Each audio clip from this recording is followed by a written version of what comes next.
Bon, ben, sans plus tarder, bonjour tout le monde. Merci d'être là aujourd'hui. On est super content de l'invité qu'on a, Zach et moi. Maxime, Martin, comment ça va, Max?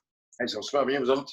Ah, Ça ça va va très bien, ça va bien. On a jasé un peu avant. Tu nous as fait part que tu étais assez occupé. Tu sais, on sait qu'il y a la radio. Ouais. Sinon, qu'est-ce qui te tient occupé ces temps-ci? Ben, écoute, malgré tout, tu sais, je veux dire, on continue à déposer des projets, on continue à construire, on est en attente de certaines choses. Tu sais, évidemment, les réseaux sociaux nous occupent. Tu sais, à quelque part, c'est drôle parce qu'à travers ce qui s'est passé dans les derniers mois, ça nous a pas reconnecté avec le public. Je pense que les humoristes, on est bien connectés avec le monde, mais tu sais, justement, quand le monde t'approche pour des podcasts comme ça, t'as le temps parce que t'es pas en show, t'es pas sur la route, t'es pas.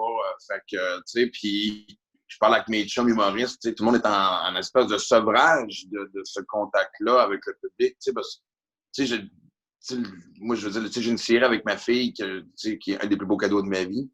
J'adore la radio, j'adore écrire, mais il n'y a rien qui va être sur scène avec un micro dans les mains et du monde devant toi. Fait qu'on s'ennuie, fait qu'on en profite.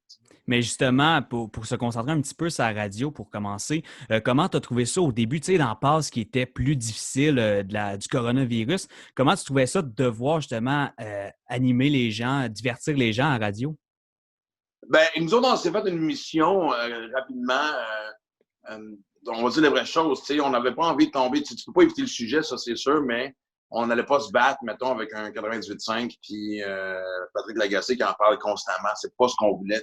Au contraire, en partant, on s'est dit sans faire l'autruche, parce qu'évidemment, il y a de l'information qui doit être partagée. On s'est dit que ça va être un centre communautaire à Radio Énergie. Tu sais, je veux dire, les gens qui continuaient de travailler à travers ça, évidemment, surtout dans le domaine de la santé, nous écrivaient. Les gens qui étaient à la maison s'attachaient à ça. On a fait une sacrée belle job d'encourager les business qui sont restés ouverts. Évidemment, je parle, mettons, des restaurants qui faisaient des livraisons.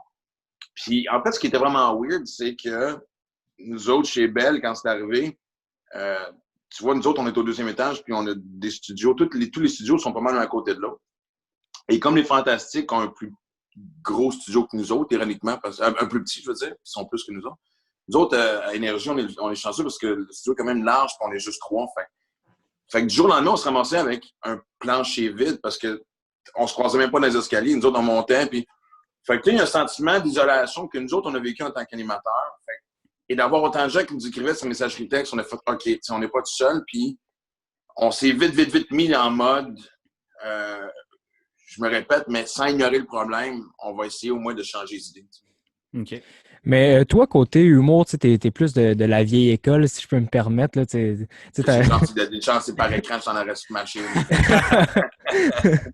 Non, mais tu as du vécu, puis les humoristes d'aujourd'hui, ils ont quand même réussi à. Les plus récents, ils ont quand même réussi à s'adapter.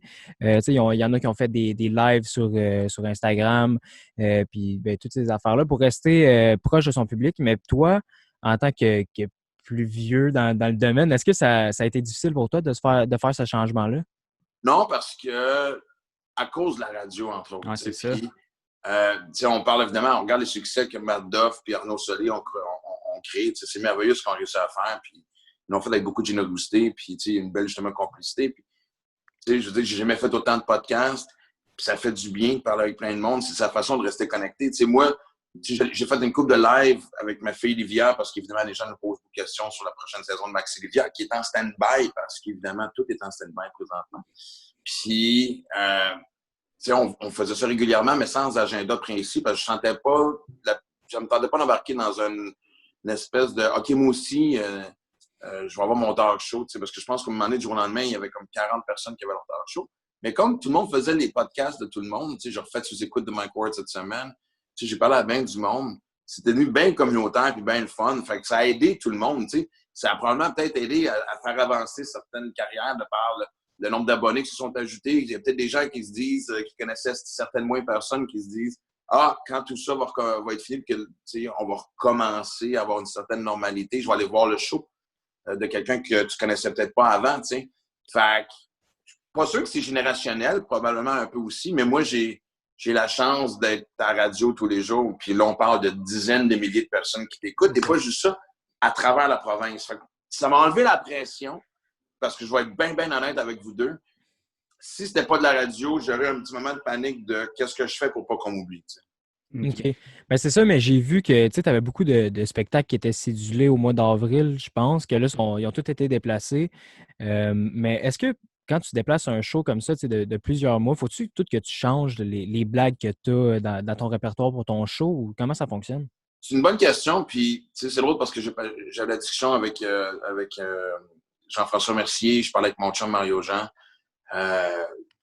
Puis moi, dans mon cas, on avait tous ces questionnements-là de OK, qu'est-ce qui est up-to-date? Mon show commençait surtout avec une espèce de procès du sur-politiquement correct, qui est encore à la mode selon moi, puis on a eu d'autres exemples. Mais le reste du show était centré sur... J'ai un monologue sur ma virilité, sur les conflits de génération. J'avais plein de... qui sont encore actuels parce qu'ils sont intemporels. Mais c'est sûr que quand on va recommencer de sa route, il va y avoir un petit 5-6 minutes à réécrire, à réajuster.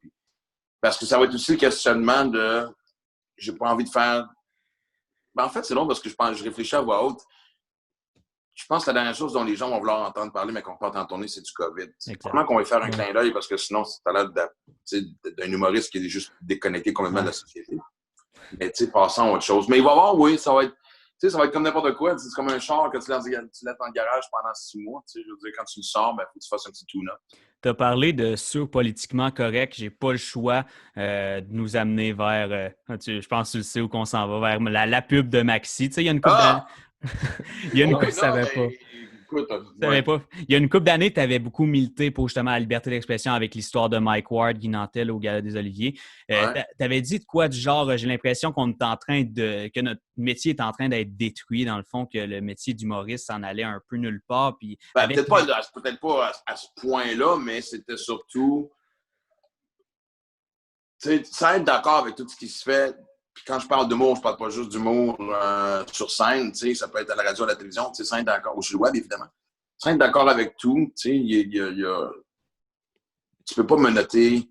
Ils font pas selon l'explication. Je pense que la liberté d'expression vient avec une certaine responsabilité. Quand tu tombes dans un discours haineux, puis que même des fois, il y en a qui vont dire oh, non, mais c'est une forme d'humour. Pas sûr que c'est une forme d'humour. L'humour, ça dérange, ça a toujours dérangé. Moi, une de mes expressions préférées, c'est les gens disaient que le pire ennemi du roi, c'est pas le roi d'en face, mais le fou dans sa cour. Parce que le fou dans sa cour va rire de ce qui se passe, de ses travails, il va exposer certaines choses. Puis c'est un peu notre mission. Fait que quand ça a commencé à dire, puis c'est surtout que je trouvais que l'affaire de Mike et de Guy, je pouvais comprendre Radio-Can à quelque part aussi, parce que quand tu es le premier jardin où est-ce qu'il pousse ce genre de pas scandale, mais tu peux devenir frileux, mais c'est parce que ça devient un pattern dangereux pour la suite après ça. Fait que, mais Joe, indépendamment de ça, quand on parle un peu de Maxi, c'est parce que là, je me rends compte qu'on est je comprends, j'ai comme l'impression que la société prend conscience des torts qu'on a fait pendant pas juste des décennies, mais des centaines, des siècles, même des milliers d'années. On voit ce qui se passe présentement aux États-Unis, Chris arrête. Mais quand on en a parlé à la radio, il y a beaucoup de gens qui ont des problèmes de poids, qui m'ont écrit, qui n'étaient pas offusqués par ça. Puis, Martin n'a pas pointé personne du doigt, il s'est pointé lui-même du doigt. C'est une loi de la physique. Si tu manges trop et que tu ne fais pas d'exercice, tu vas grossir. C'est pas universel.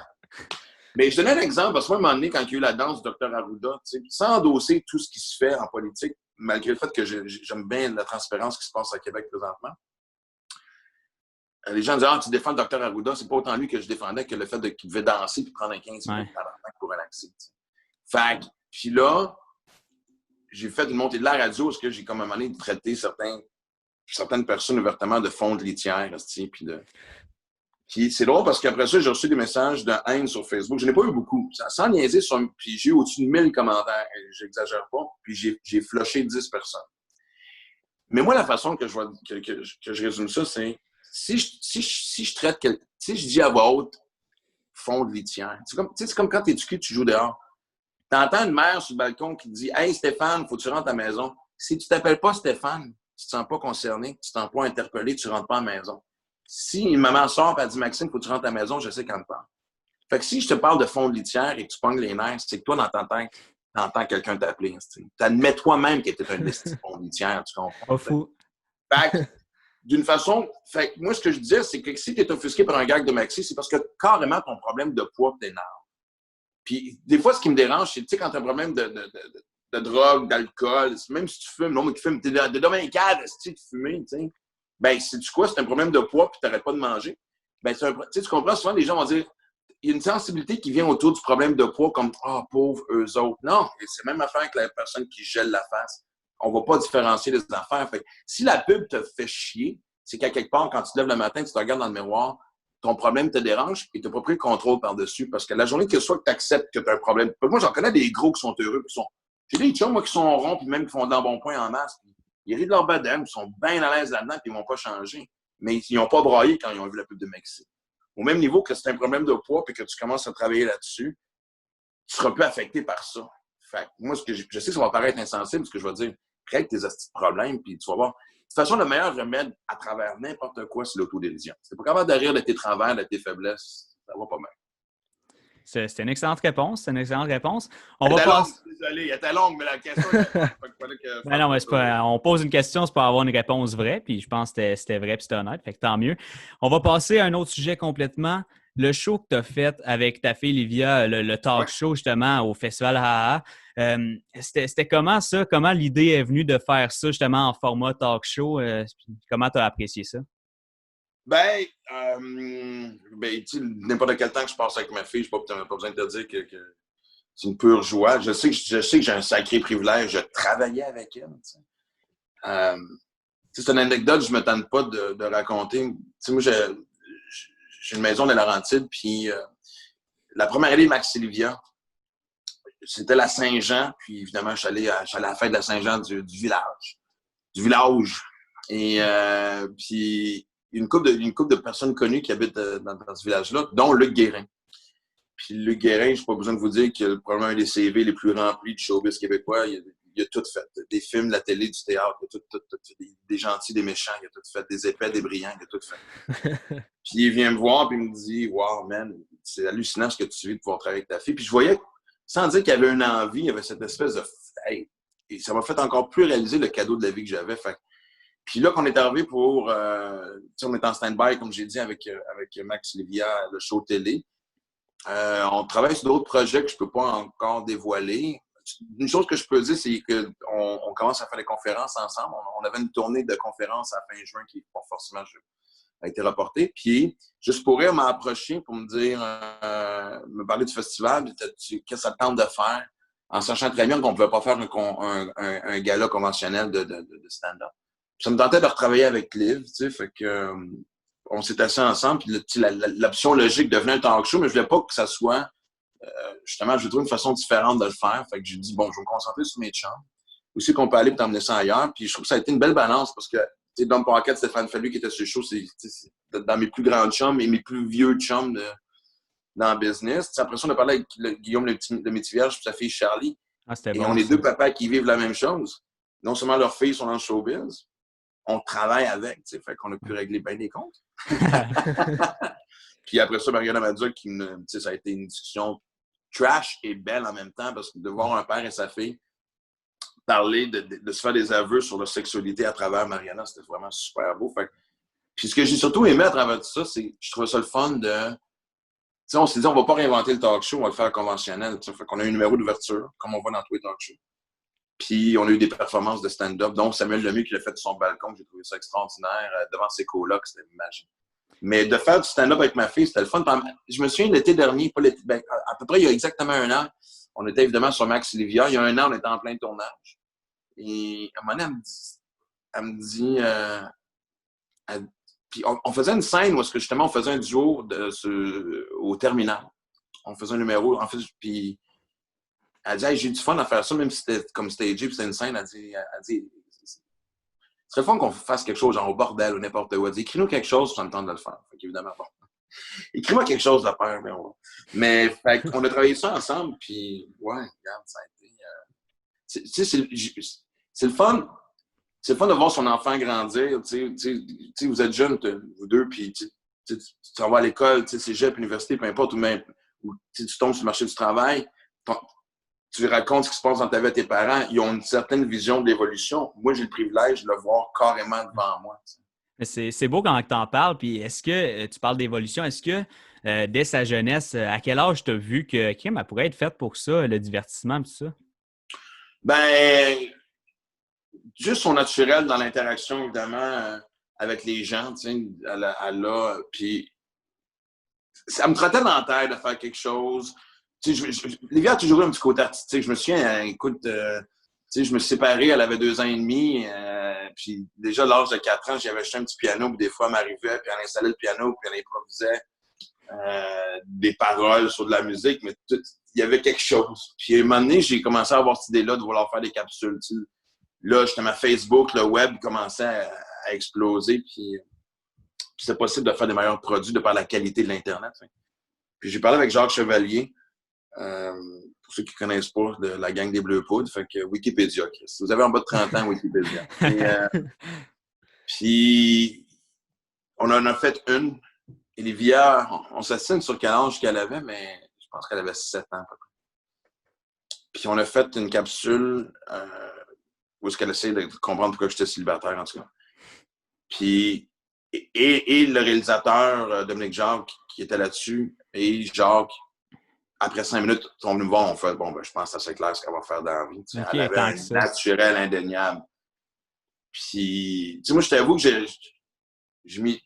Tu sais, le projet de Max Sylvia a pris plusieurs formes. Tu sais, c'était des capsules. Ça manquait être à 2 filles le matin. Ça manquait être sur d'autres émissions télé. Il y avait beaucoup d'intérêt sans savoir où c'est qu'on allait aller.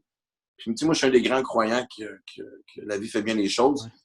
Quand on a eu Max Sylvia, puis ironiquement, on avait envoyé un premier projet à Vrac, puis il avait dit non. Okay. Puis, ils ont fait espèce d'un turnover, excuse-moi l'expression, mais il y a des gens qui avaient été à ma porte et qui avaient changé de département, puis il restait une personne à l'époque qui, elle, aimait le projet. Puis je sais pas s'il y en a qui s'en souviennent, mais il y avait l'émission de Pat Grou dans ma tête. Ouais, j'ai écouté pas mal. Bon. Puis moi, j'ai participé à la première saison, puis c'était un sketch dans lequel je parlais évidemment de Livia, puis il y avait des gags sur avoir une fille adolescente, puis on a viré ça évidemment en sketch. Puis Martin Roy, le réalisateur et producteur de Max Sylvia, il était justement à Vrac pour prologuer un autre projet. Puis notre nom est venu. Okay. Littéralement. Avez-vous d'autres choses? On a vu quelque chose. Il y a quelque chose qui se passait entre Max Sylvia et c'est vraiment lui de là. En fait, moi, je dois Max Sylvia à Pat Grou. C'est aussi simple que ça. Puis de là, ils m'ont appelé puis ils ont dit... Martin m'appelle et dit « Chris, OK, ils veulent qu'on fasse quelque chose avec vous deux, mais ils ne veulent pas reprendre l'ancienne idée pour trouver d'autres choses. » Parfait. Puis je me souviens pas longtemps après... C'était à peu près, encore une fois, c'était la première belle journée de printemps. Puis je vais chercher Livia à l'école, puis on arrête au Dairy Queen, au coin de Rosemont et Bellechasse. Puis on était assis dans le parking sur un bloc de ciment. Puis on jase, puis elle me dit, elle dit, tu sais, elle dit, mec, ça soit le temps que j'aille au cégep. Puis j'ai fait, hé, Chris, le mot cégep, le mot cégep m'a brusqué en tant que père, en me disant, wow, ça passe vite. Et là, j'ai fait, ça y est. C'est ça, Max Sylvia. C'est le père qui réalise que ça a passé trop vite, qu'il n'a pas toujours été présent, puis qui veut comme un peu se rattraper avant que son enfant vive sa vie d'adulte. C'est de même, c'est parti. OK. Puis le public cible, à la base, est-ce que vous aviez de quoi en tête?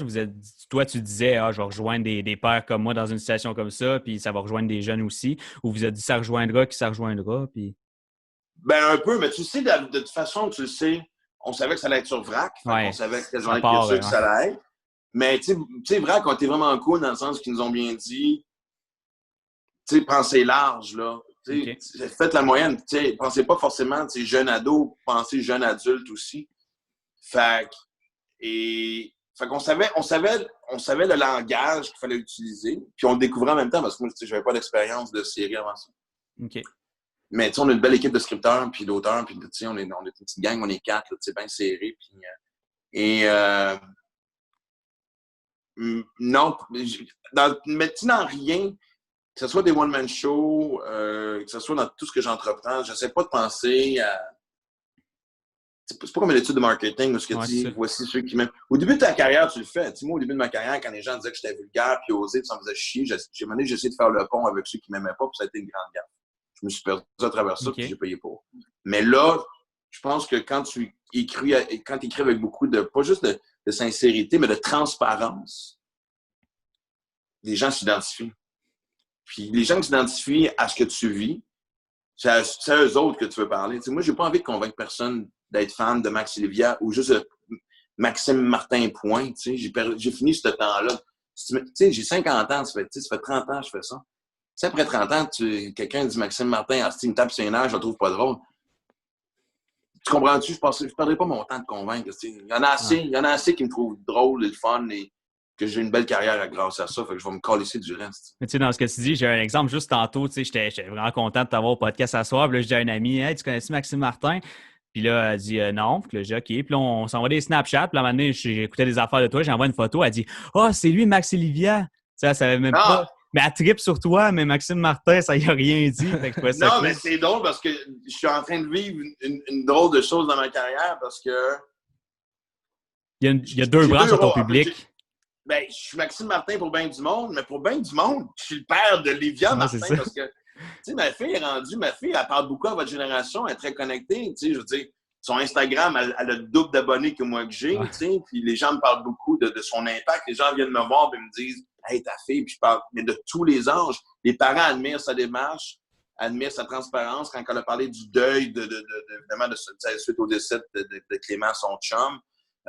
Autant qu'elle a parlé de sa petite dépression qui a suivi, qui était normale, autant que, tu sais, puis ça, c'est une affaire dont je suis très fier d'Olivia, c'est que, sans aucunement prendre de crédit, on se ressemble. Okay. On dit exactement ce qu'on pense, on est des livres ouverts. Puis je pense qu'aujourd'hui, de toute façon, en tant qu'artiste, t'as pas le choix parce que les gens s'accrochent à ça. On a fini un peu avec le superficiel, pas le superficiel, mais tu comprends ce que je veux dire? Les images fabriquées, ça ne parle plus aux gens autant que l'authenticité. OK. Dernière question avant de laisser Zach poser les siennes. Ouais. Ah ouais? Hey, c'est fun, on prend notre temps. Moi, on va pousser les affaires après. J'ai juste... Max Olivia t'a dit que c'était sur pause un petit peu en ce moment. La situation oblige. Est-ce que tu peux nous dire aujourd'hui quand même qu'il va y avoir une prochaine saison? On ne sait pas quand, mais est-ce qu'il va y en avoir une? On ne sait pas. En toute sincérité, je peux pas dire oui ou non. OK. Il y a eu des discussions, mais je sais pas. Puis en fait, pour l'instant, je garde ça. Je suis vraiment honnête quand je dis ça, tu sais. Pas besoin de te dire que je le souhaite. Tu sais, je veux dire, on sait qu'on a, tu sais, la dernière saison, mais les 3 saisons, tu sais, on a eu d'excellents chiffres sur les ondes de vrac, tu sais, je veux dire, on a toujours été dans le top 3 des émissions écoutées. Chaque année, nos chiffres ont augmenté aussi. Fait, mais tu sais, je veux dire, il se passe tellement, c'est tellement tu sais, tout est affecté présentement par le COVID. Le budget que les chaînes ont, les producteurs, tu sais, fait, sérieusement, tous les jours, ce que je fais, c'est me croiser les doigts. Tu sais. OK. Donc, moi, ce que je voulais savoir, c'est que, on le sait que votre famille, c'est une famille qui est ancrée dans l'humour, dans la télé aussi. Mais est-ce que ton fils, tu penses qu'un jour, tu pourras avoir des projets avec lui? Ou est-ce que c'est dans les plans? Oui. Tu as fait une pub justement avec lui pour Old Spice, mais est-ce qu'il y a des plus gros projets? C'est-tu dans tes plans d'avoir des plus gros projets avec lui?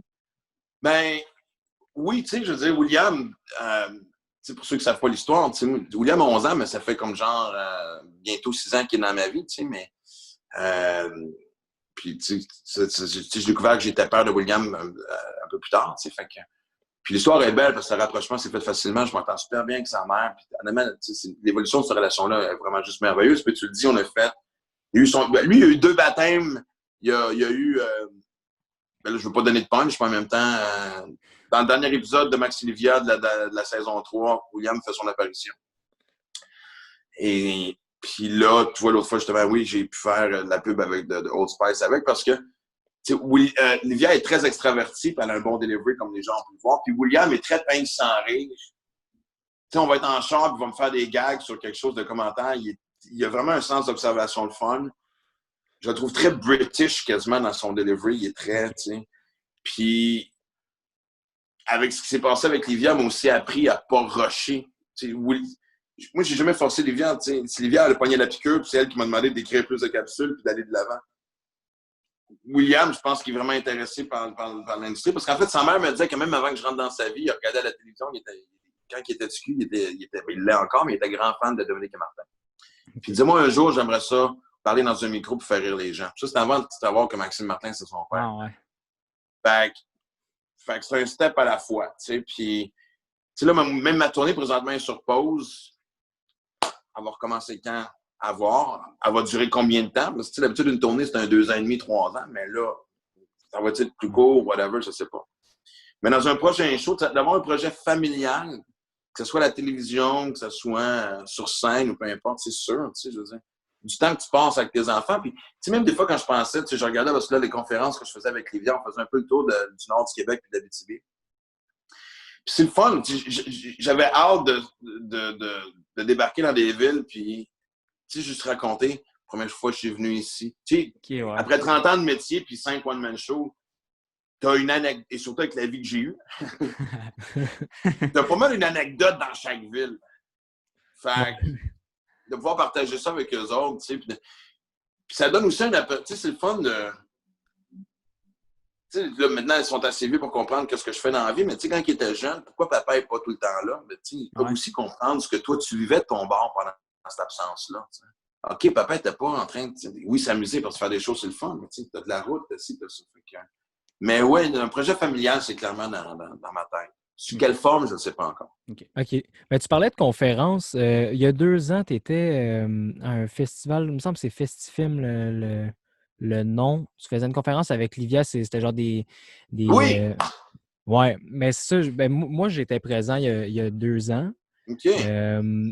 Oui, c'est au collège... C'est pas Charlemagne, c'est quoi? Non, j'allais dire Charlemagne, moi aussi, mais... Écoute, j'arrête pas de penser parce qu'on est équipe de budget 3. Ouais, ça m'échappe, je sais même plus c'est dans quelle ville, en fait. C'est à peu près à 15-20 minutes en dehors de Joliette. C'est un petit village, c'est pas une banlieue de Joliette, mais pas loin, mais... Edouard, en tout cas, ça va revenir, vas-y. Mais c'est ça, mais est-ce que tu le fais encore, tu fais encore des conférences là-bas? Parce que tu étais quand même juge, puis tout, puis tu avais pris tout ton En fait, ça a matin. été... Non, parce que, tu sais, en général, c'est le genre d'événement où chaque année, il y avait du monde différent, puis c'est normal aussi. Mais ça a été notre baptême. Ce qui était surtout le fun, c'est que il y avait un peu de nervosité, pas d'être juge pour C'était vraiment du fun comme soirée. Pour ceux qui ne le savent pas, c'est des étudiants qui venaient nous présenter des courts-métrages, puis nous autres, on jugeait à travers ça. Mais avant ça, la conférence était évidemment sur notre relation de travail dans le milieu artistique, parce que de toute façon, on était juge pour un festival de films. Fait qu'on parlait à des gens qui voulaient explorer cette branche-là. Puis, on s'en était parlé un peu avant, puis après ça, en voiture, on s'était fait comme des grandes lignes qui ont toutes pris le bord quand on est arrivé. Puis c'est ça qui est le fun aussi quand j'étais avec ma fille, on est comme une espèce de filet de sécurité l'un pour l'autre. Mais ça, il y a une chimie, veut pas. C'est cool. Exact. Fait que, tu sais, juste ça, j'étais comme, OK. Ouais, il n'y a pas de limite à ce qu'on peut faire ensemble. T'sais. Mais j'imagine qu'à ce stade-ci, tu considères Livia comme une amie et non nécessairement comme ta fille. Là. Je sais pas si... Ben non, au contraire. Ça va juste... Oui. Mais genre, tu sais, c'est là parce que j'ai beaucoup de gens qui... Puis même, tu sais, je parle pas juste des gens dans la rue, mais j'ai des chums qui viennent me voir. Puis, tu sais, je parle juste... Tu sais, notre producteur radio, Le Cochon, il a vu justement le talk show que j'ai fait avec Livia, puis il me disait, Caroline, j'espère un jour avoir la même genre de relation avec ma fille. Mais je dis, ouais, mais, tu sais, vous voyez, en général, le bon côté des choses. On a nos engueulades, tu sais, je veux dire, on a 2 astuces de caractère de merde. Fait que c'est ça qui est. Tu sais, on a une relation très normale et très saine, parce que oui, la plupart du temps, ça va super bien. Je veux dire, on n'a jamais été dans le conflit, tu sais.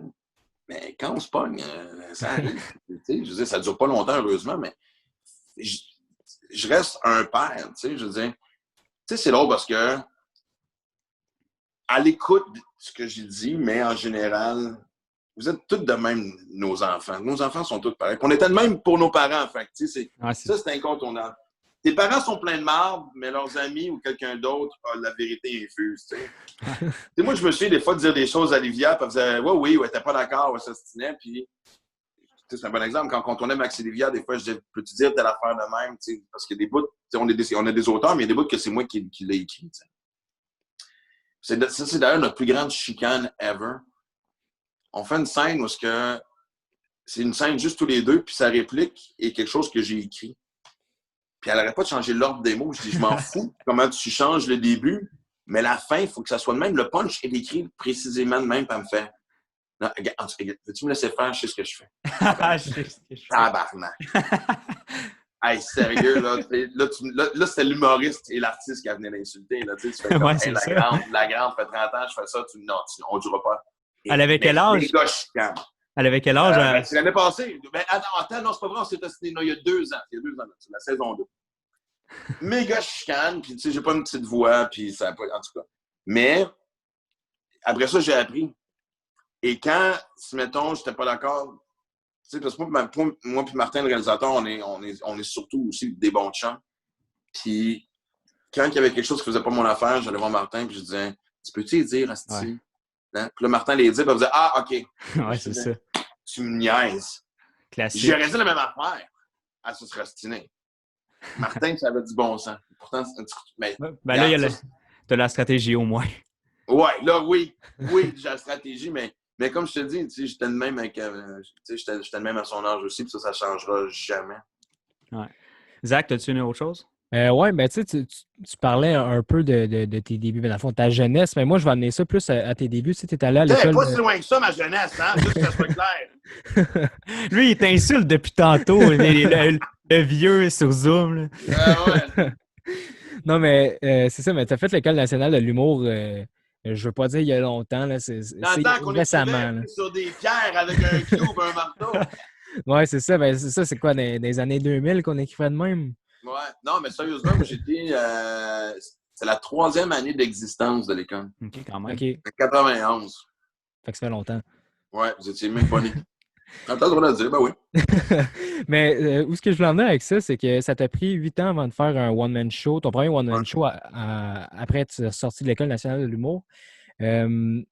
Pour quelle raison ça a été aussi long? Est-ce qu'il y a un bout que tu t'es dit que peut-être c'était pas fait pour toi ou c'était vraiment personnel que tu te cherchais? Ou... Non, mais j'ai vite compris que. Tu sais, moi, j'avais 2 options. Je jouais beaucoup en anglais, puis j'ai gagné les auditions nationales juste pour rire qui m'ont amené au Québec. Puis j'étais vraiment face à une décision de. Je m'étais fait beaucoup de contacts à New York et à Chicago parce que je travaille dans l'Ouest canadien. Puis je sais pas pourquoi j'avais une curiosité à venir au Québec. Je me souviens, j'avais parlé avec Anthony Cavanaugh qui m'avait dit l'avantage au Québec, c'est qu'on est moins, fait que tu peux devenir plus connu rapidement. Donc, qui dit plus connu, plus d'accès à une scène. Tu sais. Puis ça a été clair dès le début que mon style d'humour était pas très ce qu'on appelle middle of the road, là, tu sais, qui était pas safe, tu sais, c'était pas. Tu sais, moi, je viens de la première génération, tu sais, des années 90, c'est beaucoup de l'humour clean. Parce que si tu veux passer à la télévision, il faut que tu sois clean. Puis on n'est pas comme. Tu sais, à l'époque, c'est pas comme aux États-Unis où il y avait des HBO puis des chaînes où tu pouvais être irrévérencieux puis il n'y avait pas de censure de langage. Tu sais, moi, tu voulais passer à TVA ou Radio-Can, puis à l'époque, TQS. Tu veux pas parler de cul, tu veux pas parler de drogue, tu veux pas sacrer, tu sais. Puis je disais, fait que c'est sûr que mes chums m'ont poussé plus vite parce que ils ont eu accès à ces terrains de jeu-là que moi, on me barrait, tu sais. Mais à travers toutes mes années, les hauts et les bas, puis même pendant les bas les plus graves, à chaque fois que tu te remets en question, c'est normal, mais à chaque fois, j'étais comme sur le bord de me dire, ouais, qu'est-ce qui se passe?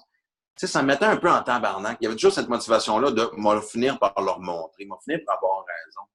Il y avait rien en dedans de moi jamais ce que je me suis dit, je suis en train de perdre mon temps.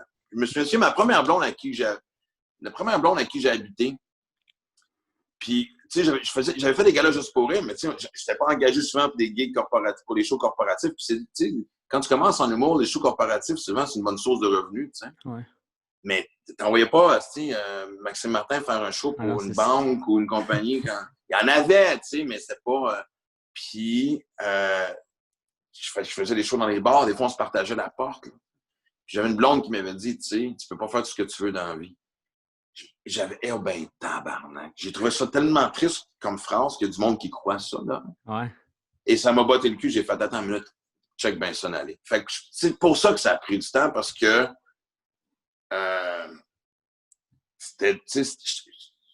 j'étais le premier à avoir ce genre d'humour-là. T'sais, aux États-Unis, on le voyait plus avec justement des Eddie Murphy ou des Andrew Dice Clay. Je veux dire, de l'humour corrosif, de l'humour un peu plus osé, il y en avait. Mais au Québec, ça chauffait les oreilles. Fait que, je pense qu'il y avait aussi un manque de confiance aussi. Pas que j'assumais pas mes propos, mais tu te perds là-dedans parce que tout le monde me disait que j'étais dans le champ. Ça allait pas marcher, dans le fond.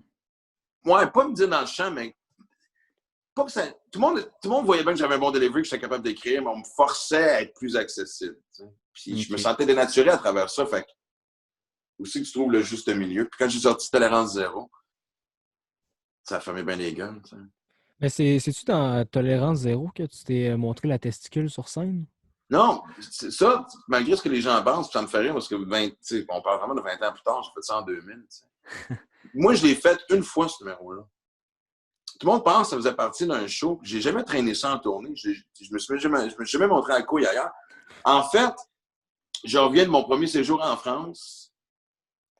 J'arrive ici, c'est la guerre entre... C'est la première explosion, justement, du politiquement correct. Là, on dénonce les gags méchants qui se font à piment fort, puis là, les humoristes, on se fait attaquer de tous les bords, de tous les côtés. Et là, les médias font une assez bonne job qu'on se met à se pointer du doigt entre nous autres. OK. Je me souviens de sans nommer le nom du monde. Moi, je fais pas ci, moi, je fais pas ça. C'est eux autres, c'est eux autres. J'ai fait, oh, ben, tabarnak, c'est ça, ma gang? On n'est pas capable de se tenir ensemble, tu sais. Puis je me souviens qu'à l'époque, justement, Jacques Chevalier, dont je parlais tantôt, et José Fortier, qui est une grande metteur en scène, elle a fait beaucoup, celle qui a été la metteur en scène d'Yvon Deschamps pendant longtemps. Puis c'est eux autres qui étaient en charge du festival, puis ils m'appelaient, puis ils me disaient, qu'est-ce que tu veux faire, c'est au festival? Je fais pas de gala. De quoi tu parles?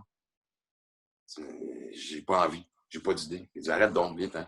Tout le monde pensait que je niaisais au début. Tout le monde pensait que c'était une petite crisette. Ça a duré un mois. Oh. Puis là, à un moment donné, Jacques a vu que j'étais sérieux, puis il a fait, il dit, c'est quoi le problème? J'ai j'étais en crise contre tout le monde parce qu'on est en train de... On n'est pas capable de se tenir ensemble. Tout le monde pense à sa propre carrière, puis ce qui est peut-être normal aussi parce qu'on tombe en mode survie, mais j'ai pas d'idée. Ils disent, on se fait un deal. Ils disent, viens au bureau lundi, on se fait un brainstorm. Puis si on n'a rien, on te fout la paix. Tu sais. Fait que j'arrive là lundi avec une mauvaise attitude, j'ai pas vraiment envie. Pourtant, c'est deux personnes que j'adore. Mais mauvaise attitude. Fait qu'on jase un peu, puis tu sais, un meeting qui aurait dû durer 1 heure, a duré 20 minutes. Je suis parti à la maison, puis je me souviens le mercredi matin, j'habitais avec la mère de ma fille à l'époque. Et je me suis réveillé un matin. Il faisait super beau. Puis je me souviens, Héloïse était en train de faire un café, puis quand il y a une espèce de in-between, je me suis réveillé, puis je voyais ma blonde. Puis j'ai fait... elle dit, qu'est-ce que je viens d'avoir un flash. Je lui dis, attends, excusez-moi, tabarouette, excusez. Il n'y a pas de problème. Excusez, j'ai oublié de mettre le mode avion. Et je regarde Elise, puis je viens d'avoir un accident flash. Elle dit quoi? Je dis, je vais me sortir une couille. Mais dans le fond, c'était-tu un peu en vengeance ou répondre à leur critique? Ouais, un fuck you. Ben oui, puis en fait, c'est drôle parce que j'ai dit je vais me sortir une couille, puis elle a fait pourquoi, puis j'ai fait j'ai aucune idée encore. et j'appelle Jacques et j'ai fait on peut-tu refaire un meeting? Je dis oui, parfait. Fait que je rentre au meeting avec Jacques et José. J'ai un flash. J'étais vraiment excité de mon flash. Jacques, là, je dis au téléphone, je dis non, je vais te le dire à personne. Fait qu'on est les trois, puis c'est quoi ton flash? Je me sors une couille. Puis en fait, il y a eu un moment de silence. Les deux se sont regardés, puis on fait pourquoi? Puis j'ai eu la même réponse, je ne sais pas encore. Je savais que je devais finir de même. Puis avec Jacques et José, c'est là qu'on a fait parfait. Faisons le procès de l'hypocrisie. C'est une des lignes dont je suis bien fier dans ce numéro-là, qui n'a pas été un gag autant que c'était une dénonciation, mais on n'allait pas dire que les humoristes, on allait trop loin, mais c'est la même année que Dédé Fortin est mort. Puis les parents de Dédé Fortin ont appris la mort de leur fils à travers les médias. Il n'y a personne qui a vérifié si tout le monde voulait tellement se couper le premier à le dire qu'il y a du monde qui n'ont pas allumé que les parents de Dédé n'étaient pas au courant. Mais il n'y a jamais eu de polémique sur est-ce que les médias vont trop loin, par exemple. Ils n'étaient pas prêts à faire leur propre examen de conscience. Fait que moi, j'en ai parlé de ça. Puis c'était vraiment ça le but. Puis en plus, ce numéro-là, j'aurais aimé ça avoir la chance de... Autant qu'il a marqué, j'aurais aimé ça le refaire parce que c'est pas un numéro que je pouvais roder. T'as beau répéter devant ton miroir, t'es jamais aussi bon que quand tu le fais sur 5, 10, 15, 20, 25, 30 fois. Un numéro commence à être bon sans rien dire, au moins une vingtaine de fois sur 5. Mais je pouvais pas le roder nulle part parce que la seconde que je me suis sorti une couille, les gens auraient fait ah!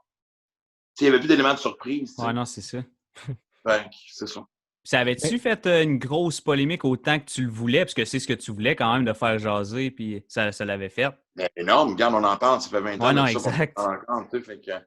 Mais en fait, c'est que moi, je pensais sincèrement que les gens allaient comprendre c'est quoi exactement que je faisais comme genre d'humour. Ce qui est pas il y avait du contenu. Mon point de juridique, c'est pas parce que t'es trash, que t'es épais, ouais, exact. ou que t'as pas de culture, ou t'as pas d'opinion. Puis là, je me dis, OK, les gens vont comprendre, il est trash, mais il y a un discours. Ça n'a pas été ça pas en tout. Ça a je été suis devenu l'humoriste le plus vulgaire du Québec. Ouais. scandaleux, tout ça. En fait, j'ai tendu un piège, c'est finalement moi qui est tombé dedans. Puis la ligne que tu viens de nous parler là, pour un peu culpabiliser les médias, ça, est-ce que ça a fait parler ou c'est passé dans Non. le beurre? Non, c'est ça, c'est passé dans le bar. En fait, des gens Ah, l'ont remarqué, ceux qui ont vu le numéro, il y en a beaucoup qui l'ont souligné, mais ça n'a pas été nulle part. Fait. tu devais être Puis déçu. ça nuit beaucoup à ma carrière, mais c'est drôle parce qu'autant que ça a nuit à ma carrière, autant si tu me demandes si je regrette de le faire, je le referai demain matin. Au contraire, comme je t'ai dit, j'aurais aimé ça de le refaire avec plus de confiance et d'assurance.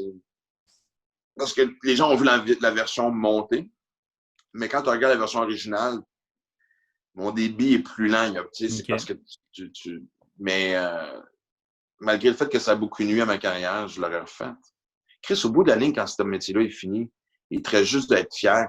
La seule affaire à laquelle tu peux t'accrocher, c'est tes principes, tes valeurs, puis d'être fier de ce que tu as fait. C'est sûr qu'on fait des erreurs, tu sais.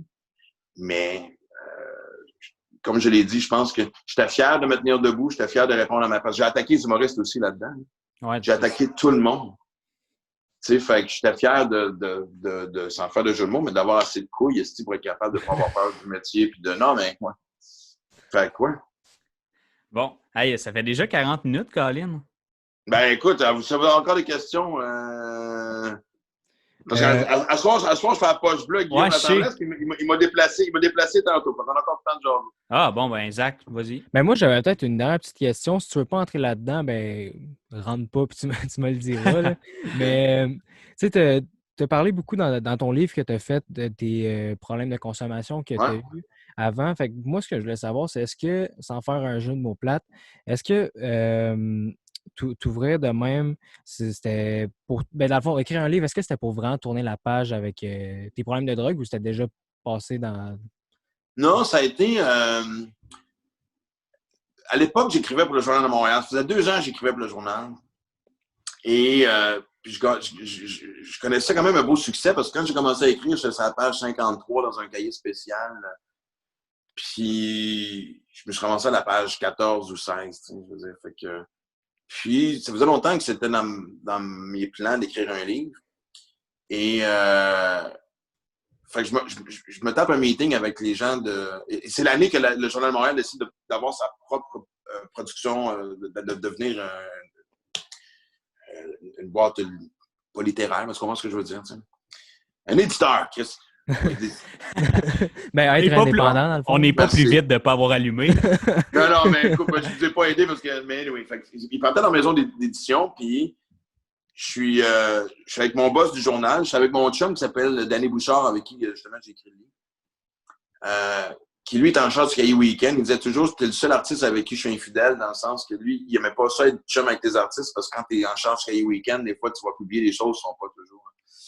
Mais moi puis lui, on s'aimait beaucoup. Puis une dame qui s'appelle Marie, qui travaillait pour la maison d'édition aussi en grand. Et puis on lunch, puis là, on parle de mes idées. Puis j'avais une idée d'un roman, j'avais une idée d'un livre avec ma fille, justement, qui s'adresserait aux ados. J'avais 3-4 idées. Puis maintenant, en plein meeting, Danny me dit...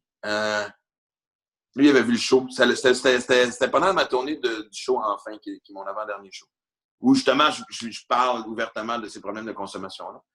Puis il me dit, moi, j'ai vu ton show, puis sérieusement, c'est en sortant, j'avais eu ton livre pour avoir toute l'histoire, je l'aurais acheté. Parce que tu nous en parles en show, tu en fais des gags, mais moi, je vais avoir la vraie histoire. OK. Moi, dans ma tête, j'ai fait, qui c'est qui veut m'entendre parler des problèmes de drogue et d'alcool?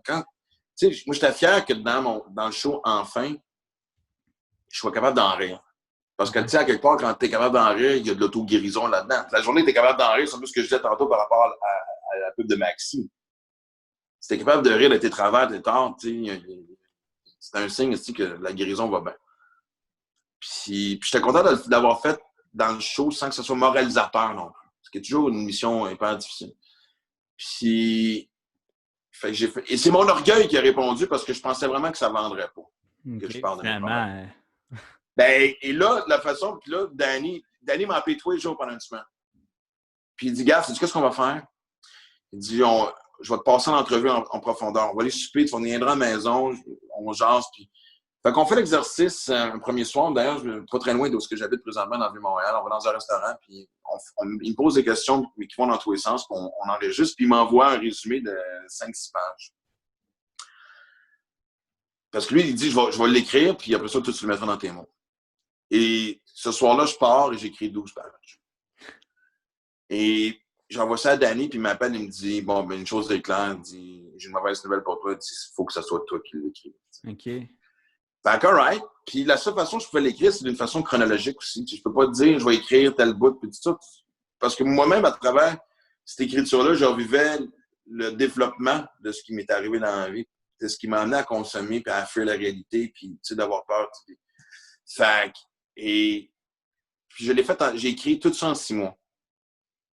Qui est quand même assez rapide. Puis je suis content d'avoir fait. Tu sais, c'est un bon rythme, je l'ai pas rushé. Puis je suis content de pas avoir pris 1 an non plus, parce que les gens disent que ça prend beaucoup de courage pour écrire un livre de même. Je pense que c'est surtout de l'insouciance. OK. Ou de l'inconscience, appelle ça comme tu veux, mais faut pas que tu prennes trop de temps à réfléchir à ce que tu écris, parce que... Tu retombes dedans trop, sinon? Ben, c'est juste que... Tu sais, j'écrivais, je l'envoyais à Danny. Danny, il me rappelait. À chaque fois que Danny me rappelait, il me disait, man, écoute, t'as fait un câlin, tu sais. Puis, je savais que c'était... Puis moi, écoute, j'ai vécu toutes les émotions. J'ai ri seul dans mon salon, j'ai braillé, j'ai punché mon ordi. Il n'y a rien que j'ai pas fait. T'sais. Puis quand c'était fini, puis là, après ça, tu tombes dans le côté mécanique où l'éditeur t'envoie des versions corrigées, puis tu t'astines, puis blablabla. Puis là, maintenant, mon livre, je l'ai peut-être lu 5-6 fois parce que moi puis Danny, on repasse à travers. On lisait le livre au complet, on coupe ici, qu'est-ce qu'on fait, en tout cas. Et là, à un moment donné, tout le monde était d'accord sur la version finale. Et tu l'envoies à ton éditeur. Et je me souviens, en fait, quand l'éditeur m'a appelé, il me dit c'est parti à l'imprimerie. Hey man, les boys, je vous jure, là, un des plus grands moments de panique de ma vie. Ah ouais, parce que là, tu ne recules plus. Ouais, c'est ça. Tu sais, un show, tu sais, en tournée, un bout qui ne marche pas, tu le changes, un bout qui te tape ses nerfs. C'est une évolution constante, un show-là, ce qui est écrit, puis non seulement ça, mais ce qui est écrit va être écrit à toujours. Puis il est écrit là en ce moment, puis... Ouais, puis là, je pouvais pas croire que j'avais raconté tout ça. J'ai vraiment eu le sentiment d'être tout nu dans la rue. Okay. Ce moment de panique-là a duré combien de temps? Écoute, le livre est parti en impression fin novembre, début décembre. Puis on sortait le livre début février. Fait que 3 mois où ce que j'ai pensé tous les jours. Puis après ça, t'as l'orgueil qui embarque aussi. T'sais, une affaire que j'avais peur, c'est de vendre genre 300 copies, que ça soit un flop, parce que veux pas, tu restes un artiste. T'sais. Puis tu vois, j'étais best-seller de la première semaine. Puis une fois que tu mets l'orgueil de côté, puis tu vois que ton livre marche, moi, ce qui m'a surtout surpris, c'était surtout l'ampleur du problème. Je pense qu'il n'y a pas une famille au Québec qui n'a pas quelque part, que ce soit un frère, un père, un oncle, un cousin, quelqu'un qui a un problème d'alcool et de consommation. Puis tu vois, on en parle présentement, puis encore, sérieusement, ça va faire quoi? Ça fait 4 ans et demi que j'écris ce livre-là. Je m'en fais parler toutes les semaines. Ouais, ça a touché tout le monde, ça a influencé tout le monde. Tu dois en avoir ça doit être des beaux messages de merci. Oui, ben il y a beaucoup de gens qui s'ont brassé puis s'ont envoyé vers la thérapie. Des parents qui ont des enfants qui ont ces problèmes-là, ça leur a fait comprendre certaines choses et vice-versa, des enfants, des blondes, des chums et tout. Puis, mais je vais faire une confession que je n'ai même pas encore dit à personne, mais honnêtement, Zach et Max, je dis ça en toute sincérité, vous faites un petit job. Tu sais, quand vous m'avez écrit, tu sais jamais dans quoi tu t'embarques, sérieusement. Ouais. Non, mais il y a une belle maturité dans votre façon de travailler puis dans vos questions. Puis merci. Merci beaucoup. Fait que c'est pour ça que je vous donne un scoop. Là, on m'a approché pour faire la version audio du livre, parce qu'il y a un marché pour ça, évidemment. C'est pas juste pour les non-voyants, il y a du monde maintenant, surtout... j'ai bien des amis qui aiment ça entendre un livre plus que de le lire. Fait que là, évidemment, on m'a dit, ben excessif, il y a juste toi qui peux le faire. T'sais. Je fais, OK. Puis j'hésite. Ah ouais? Parce pour pas retomber ou là-dedans? Non. Pas... Non, je pense pas que je vais lire pour faire tabarouette, man! Non, mais pas dans ce sens-là, dans le sens de retomber dans ces histoires-là. Justement, tu as parlé que tu as trouvé que c'était bien de le faire en 6 mois, justement, pour ça, pour pas te replonger là-dedans, dans l'écriture, dans ces vieilles histoires-là. C'est très bien dit, c'est vraiment moi qui... Mais oui, tu l'as super bien dit, c'est Chris Max, c'est exactement ça. Je suis pas sûr, ça va paraître weird. Pas que j'ai pas le courage de relire mon livre, mais tu sais, cette partie-là de ma vie a quand même bien cicatrisé. T'sais, on en voit le résultat aujourd'hui. On en parle depuis le début du show. J'étais à la radio, j'ai une série avec ma fille, j'étais en tournée, j'écris, tu sais. Puis il y a plusieurs personnes qui me l'ont dit. Tu sais, même ma psy m'a déjà dit, ça serait le fun que tu relises ton livre, ça serait important. Ah ouais. Mais j'ai l'impression que je serais en train de gratter sur une gale. Puis ça me tente pas, tu sais. Chris, j'ai saigné assez longtemps. Je sais qu'un jour, forcément, je vais le faire. Mais au Mais final, présentement, c'est le scoop que je vous donne. Tu sais, ça fait 2 semaines qu'on me demande, c'est pas ma décision. Puis t'es pas capable Je de ne sais pas encore parce que c'est même pas un truc financier. Là. C'est pas genre, on va te donner temps pour le faire. Je ne sais pas si j'ai vraiment... Puis y a-tu des jours où tu te dis, OK, oui, je le fais, puis là, le lendemain, t'es comme, ah, fuck non. Puis là, ah oui, ah, fuck non. Ou tu sais Non, juste pour pas. l'instant, c'est... Ben, je me connais parce que pour l'instant... Non, tous les jours, c'est genre... Pas que ça me tente pas, c'est pas la bonne expression à utiliser. C'est vraiment... Est-ce que je vais là? En fait, c'est ouais. Est-ce que je retourne là? Ça me tente-tu de retourner là? Mais je me connais parce que de le dire à voix haute, ça va m'aider à... Tu sais, j'aime ça affronter mes peurs dans la vie, tu sais. Fait que je sais qu'à force de le dire à voix haute, puis c'est drôle, pendant que je vous le dis, je pense que je le réalise. Fait que, honnêtement, quand tu parles d'un scoop, c'est un double scoop, mais je sais que je vais finir par me taper ses nerfs. À force de dire, j'ai pas envie de retourner là, je vais me parler et dire, de quoi t'as peur? Si tu veux pas retourner là, tu sais, l'exemple de la cicatrice, c'est vrai, mais si tu veux pas retourner là, il y a quelque chose d'autre qui te chicote. Fait que vas-y donc. Fait que probablement que ça va se faire. Mais Mais quand si tu m'appelles aujourd'hui et tu me dis, tu veux-tu rentrer en studio demain matin pour le faire? Ma réponse, pour l'instant, va être, je sais que ça va se faire. En fait, je viens de le réaliser en vous parlant. Merci pour la thérapie des boys. ça fait plaisir. Mais ça sera pas demain matin. Je dis pas que ça va être dans un an non plus, là, tu sais, là, mais... quand le moment va venir, tu vas le filer. Puis... Ouais. Au final, est-ce que tu es satisfait de ton livre? Y a-tu des choses que tu aurais changé ou rajoutées? J'aurais probablement... parce que c'est très explicatif. Puis on comprend l'état d'âme, mais j'aurais peut-être rajouté un peu plus de pourquoi et la raison de la fuite. T'sais. Mais là, on tombe vraiment dans les détails. Parce que, OK. puis, tu sais, je veux dire, on a coupé quelques petites affaires dans le livre, mais c'était vraiment plus pas une question de censure, c'était plutôt une question de longueur. T'sais. C'est vrai parce que tout le monde sait, tout le monde connaît mon amour pour Nirvana, puis les Foo Fighters, puis mon idole, c'est Dave Grohl. Puis j'avais lu la biographie de Dave Grohl. Puis Danny m'avait dit, un moment donné, il m'avait dit... Il dit, c'est pas normal que parce que moi, si j'appelle pas ça une biographie, moi, c'est plus j'appelle ça le récit d'un toxicomane, mais c'est pas normal que ton livre soit plus long que celui de ton idole. C'est un bon gag. Point. Fait qu'on a coupé, Chris, oui, fait qu'on a coupé une trentaine de pages, mais c'est parce que c'était juste des longueurs puis des choses qui amenaient pas. Parce que si j'avais écrit une biographie, je l'aurais écrit différemment. Il y a des événements dans ma carrière dont j'ai pas parlé. Parce que c'était pas le but du livre. Mais oui, tu sais, parce que ça m'a... l'essentiel, le message que je voulais envoyer, mais aussi ce que moi, ça m'a apporté là, au point de vue d'auto-guérison, l'essentiel est là, tu sais. Mais tu sais, de moment donné, si je réécrirais mon premier, mon deuxième ou mon troisième show, dans la saison de Maxi Lévia, y a-t-il un épisode, j'aimerais ça réécrire différemment? La réponse est tout le temps oui. Ouais, tout change. Ouais. T'as-tu encore un petit 10 minutes ou t'es... Ouais. Non, allez-y, les boys. Non, Chris, il est 8h moins quart, je parle à Guillaume à 9h, je pense. Oh, puisque j'ai pas le choix de te parler de hockey, tu sais, ce que tu avais animé Ah! Ouais, bon, là, on tombe dans le fun, là. Est-ce que l'émission que tu avais animée, Junior et Majeur à TVA Sport, notamment, ce que tu avais fait aussi à 24CH, le Valais, est-ce que c'est quelque chose qui te manque, ça, d'être directement dans le sport comme ça? Ben oui. Puis... Tu sais, c'est un sacré privilège. Tu sais. Puis honnêtement, tu sais, j'étais supposé de faire le 24CH cette année, mais je rentrais à la radio, je sortais le nouveau show, j'avais peur de manquer de temps. Je voulais pas botcher aucun des trois. Tu sais. Puis ce qui me stressait, surtout la radio, j'avais confiance parce que tu sais, je travaille avec Marie-Claude et Sébastien depuis 2 ans, mais tu sais, le show, une première, c'est l'affaire la plus stressante au monde. Puis ça m'a beaucoup manqué. Tu sais. Et oui. Puis tu sais, les 2 expériences ont été géniales pour des raisons différentes. T'sais, juste le 24CH, il y a des gars que je connaissais déjà avant, les David Desjardins, mettons, les Philippe Dano. Puis c'était le fun parce que les joueurs anglophones ne me connaissaient pas. Fait que les premiers sont venus pas avec méfiance, mais moi, j'étais toujours le premier à leur dire je suis pas un journaliste. Fait qu'attendez-vous. Puis ils ont vu que j'avais pas de questions pièges. Ouais, puis même, ça. En fait, c'est drôle parce que le compliment que j'avais, c'est que souvent, les gars s'ouvraient beaucoup plus dans le char. Parce que on tournait pendant 1 heure, puis on ramenait ça à 20 minutes. Fait que, il y a bien de stock qui est resté dans le char. Okay, ouais. Puis, on me faisait remarquer que des fois, je leur posais des questions, Puis quand il arrivait, mettons, dans d'autres genres d'entrevues, qu'on posait des questions similaires, les gars étaient beaucoup plus fermés. T'sais. Puis les gars ont fini par se dire aussi, entre eux autres, les anglophones, je pense, ou les francophones ont probablement dit non, tu vois, il est cool. Non, c'est pas. Fait que, tu sais, je pourrais te parler de Max Domi puis de Thomas Tatar, puis des gars que j'ai découverts extraordinaires.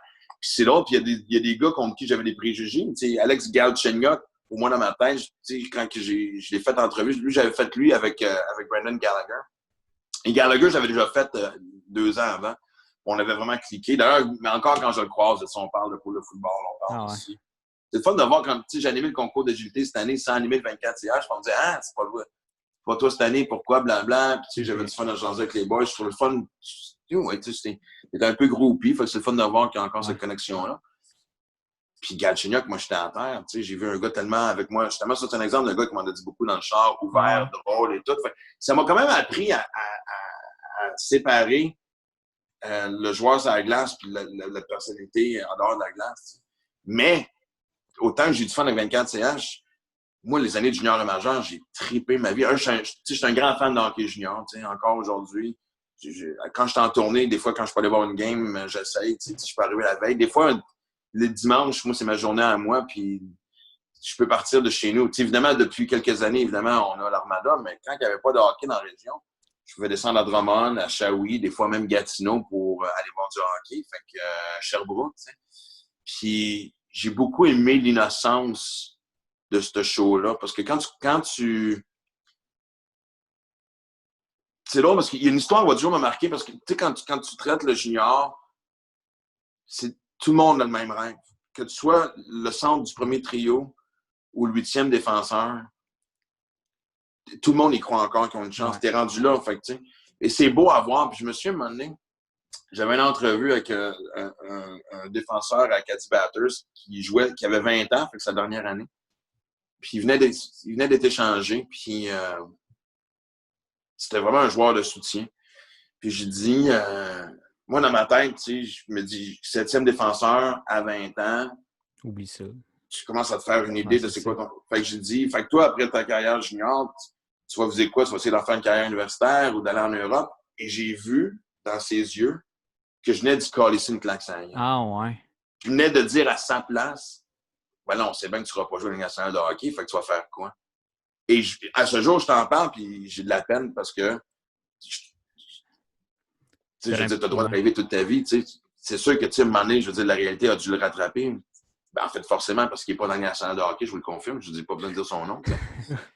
Il n'est même pas dans la Ligue américaine ni dans la East Coast. Fait que ça donne une idée, mais je me suis toujours voulu. Puis j'aimais ça, ce côté-là un peu, d'être entouré de jeunes qui travaillent fort puis qui rêvent. Puis il y a quelque chose, pour moi, de rentrer dans une aréna de hockey junior, ça sent la poutine. Ah, c'est beau. C'est le fun de voir les kids courir partout. Tu sais, tu es un fan des fans. Puis en plus, à Val-d'Or, l'aréna est vraiment...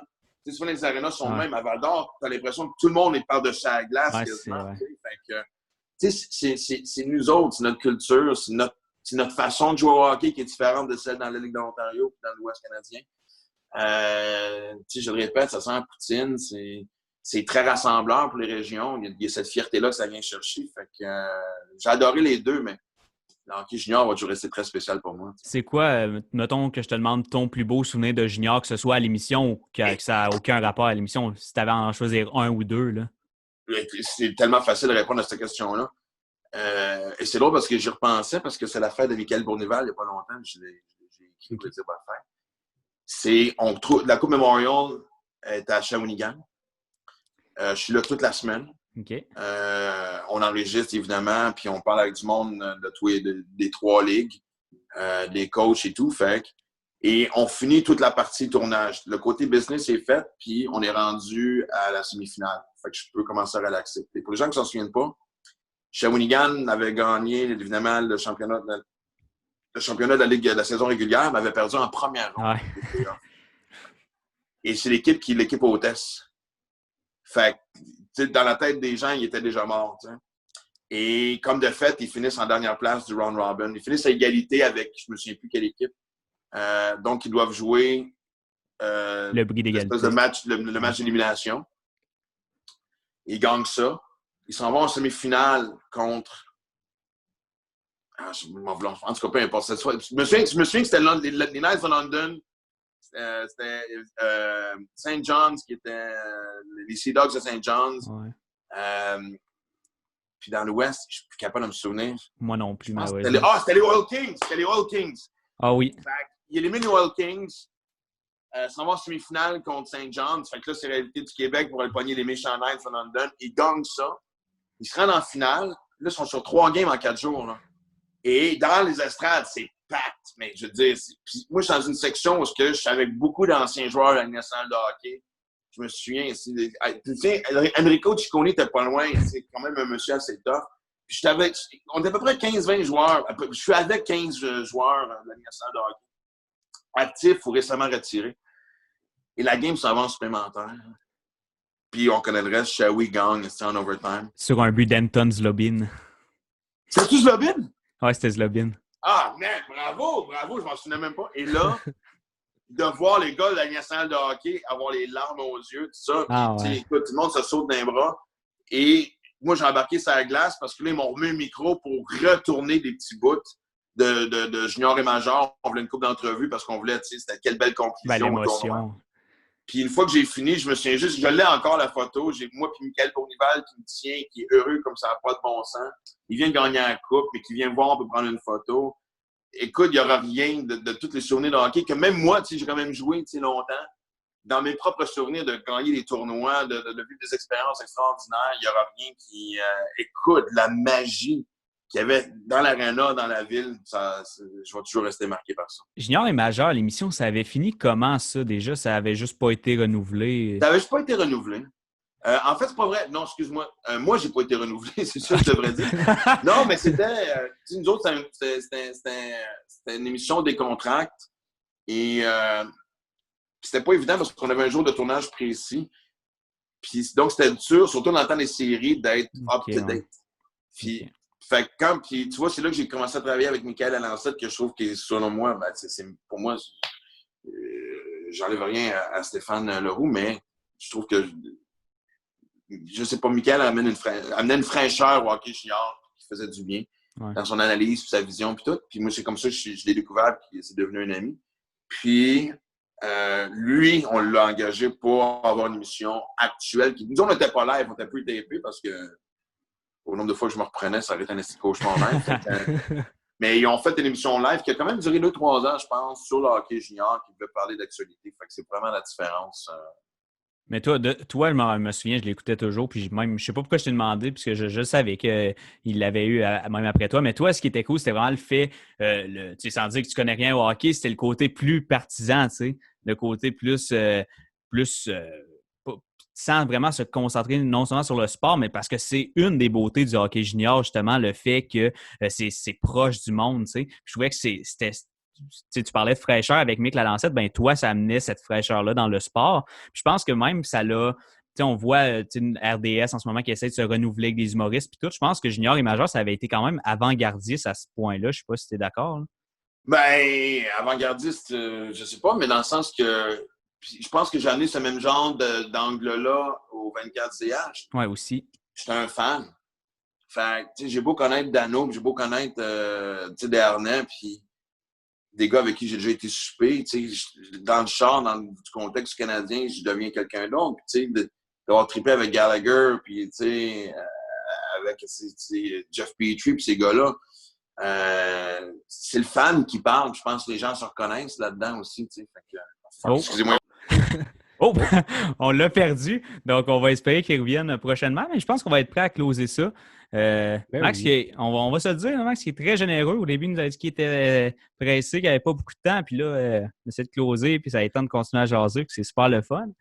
Fait que là, on espère qu'il sera de retour prochainement pour le remercier. Puis sinon, t'as du fun, Zach? Ah bon? Excusez. Il n'y a aucun problème. Pas de problème. Là, je l'ai mis mode avion, mais je sais exactement ce que j'ai. Mais c'est ça, je pense que les gens se reconnaissent dans le fan qui est curieux et qui est passionné. Fait que c'est ça aussi qui fait la différence. Puis, en plus, parce que moi, je n'étais pas là pour piéger les gars ou du moins poser les questions différemment. Parce que c'est sûr que j'ai posé les questions aux boys. Comment c'est une atmosphère de vestiaire quand tu as une saison difficile comme les 2 dernières saisons l'ont été pour le Canadien. Mais parce que j'avais ce lien-là avec eux autres, les réponses étaient aussi parfois très sincères. Puis c'est surtout aussi que des fois, ça soulageait les gars. Surtout, bon, le hockey junior, c'était moins nécessaire, mais avec le Canadien, des fois, les gars sont tellement ouverts que ça va leur arriver de dire, je le vois dans leurs yeux de fuck, peut-être que j'aurais pas dû dire ça. Puis je leur dis toujours, regarde, on va l'enlever ta réponse. T'sais. Je suis pas là pour te faire chier. Ça me sert absolument rien. Je préfère te garder comme chum, puis quand j'ai une émission de TV, ça tente de venir, que de prendre ton scoop et de m'en faire un moment de gloire et de popularité. J'en ai rien à foutre, j'en ai rien à chier de me faire des likes Facebook ou d'avoir de l'attention médiatique en blessant quelqu'un avec qui je viens de passer puis d'avoir du fun, ben du fun, ça. Moi, j'avais une dernière petite question avant qu'on fasse la conclusion. Là. Mais tu sais, tu es une personnalité publique, mais ça reste que tu es un fan justement des joueurs du Canadien. Mais est-ce que tu sais, au début, tu es quand même un peu stressé de devoir rencontrer des gens qui t'idolâtraient? C'était comment, genre, tes débuts avec eux? Ben, ouais, mais en fait, c'est pas tout le monde qui me stresse. Ben, c'est sûr que c'est comme n'importe quel projet. T'es nerveux au début parce que c'est un nouveau projet. Tu te demandes comment ça va aller. Puis... mais c'est sûr que dans le contexte du 24CH, je suis devenu hyper à l'aise. Si mettons, on retourne à junior et majeur, c'est la première fois que j'ai animé un show télé. Puis, fait que juste d'avoir l'intro, puis de ci, puis de ça, c'est le côté technique. C'est le côté performance qui embarque. C'est ça qui te rend nerveux. Dans le cas du 24CH, oui, je t'avoue que j'étais plus intimidé de rencontrer chez Weber aussi que de rencontrer Jonathan Huberdeau dans le temps qu'il jouait pour les Sea Dogs, justement. Joe, si tu m'entends, c'est rien, là, parce qu'on se parle encore. Là, fait que oui, tu sais, puis parce que c'est des professionnels aussi, tu le sais, qui vont être un peu plus à Montréal, tu sais que ça va être, tu sais. Au début, j'avais peur d'avoir de la misère à percer le mur, puis c'est là que je me suis rendu compte qu'au non. Mais oui, Thomas Plekanec, que j'ai fait 2 fois. La première fois que j'ai fait Thomas, j'étais vraiment stressé. Tu sais, souvent, les gars qui viennent un peu de l'Europe de l'Est sont plus froids, on le sait. T'sais. Mais j'ai découvert un gars qui est hyper drôle puis hyper pince sans rein, avec qui je déconnais tout le long. Fait que, oui, il y avait toujours une nervosité dépendant de ce que le gars dégageait. Puis en général, je me suis souvent trompé. Puis, et comme j'ai dit, c'est vite devenu facile parce que les gars se sont passés le mot de « Ah non, tu vas pas te faire chier, tu vas avoir du fun. » Puis je vais faire une confidence encore une fois. La première année de ce projet-là, on a un peu été laissés à nous autres où c'est pas un projet qui partait du Canadien de Montréal. Ils ont déjà assez d'attention. Puis d'avoir un clown d'impact, c'est... Fait grâce à un caméraman, on était capable nous-mêmes de booker nos entrevues. Et dans le temps de le dire, je pense qu'après 3-4 jours, c'est même le Canadien de Montréal qui nous a appelé en disant « Hey, on peut-tu vous aider? » C'est là que la collaboration a vraiment décollé. Et surtout, quand ils ont vu ce que je faisais comme job, ils ont trouvé ça tellement cool et relax. Ils trouvaient tellement que, justement, ça changeait. Ils me le disaient, tu sais, c'est le fun, on te voit, tu fais découvrir aux gens un autre côté des joueurs qu'on n'a pas tout le temps. Fait que ça, j'ai toujours pris ça comme l'ultime compliment. Puis, fait que oui, tu sais, c'est devenu une pure joie. Oui, jusqu'à la dernière saison, je suis resté nerveux devant certaines personnes, tu sais. Mais c'est le fun d'avoir ce sentiment-là de devenir ticu. Ça fait 2 ans de suite que j'anime le concours d'agilité. Ben, je me retrouve en plein milieu du Centre Bell avec 12-14 000. Hey, cette année, il y avait une sacrée tempête de neige, puis il y avait quand même eu au-dessus de 12 000 personnes. Ça c'est fou. Puis, je me souviens, j'ai amené mon fils William, puis d'un coup, Carey Price, avec qui je vais parler en coulisses, mais qui je me venais à l'émission, mais j'avais interviewé sa femme, puis il avait adoré ce que j'avais fait. Il est venu me voir, puis s'est mis à jaser, puis s'est mis à niaiser avec mon gars. J'ai fait, fait que, de vivre ça, moi, quand ça m'arrive des choses de même dans ma carrière, c'est vraiment des moments où j'essaie de ralentir le temps et de tout absorber parce que je sais que le moment que je vis, je suis vraiment privilégié de le vivre. Ouais. Ben, là-dessus, Max, un énorme merci. Tu as été vraiment super généreux. Je pense que ça va donner un super bon épisode. Merci à tout le monde d'avoir écouté. Puis je te dis encore, Max, là, tu nous as dit que tu étais pressé dans ton temps. Puis on a jasé pendant 1h10. Puis t'as super... 1h10? 1h10? Ben, écoute, honnêtement, je n'ai pas vu le temps passer. Puis, ce que je l'ai dit tantôt, je suis vraiment loin de faire mon têteux. La preuve que je vous dise le scoop un peu de ce que je vis par rapport à lire mon livre. Chapeau à vous deux. Honnêtement, je me suis fait interviewer des centaines de fois dans ma vie. Mais, honnêtement, deux jeunes de votre âge avec une aussi grande et belle maturité, bravo. Ben, merci je pense merci, puis on ne peut pas finir mieux que là-dessus. Donc, salut tout le monde, puis merci encore, Max. Plaisir, puis quand ça vous tente. Ben, merci.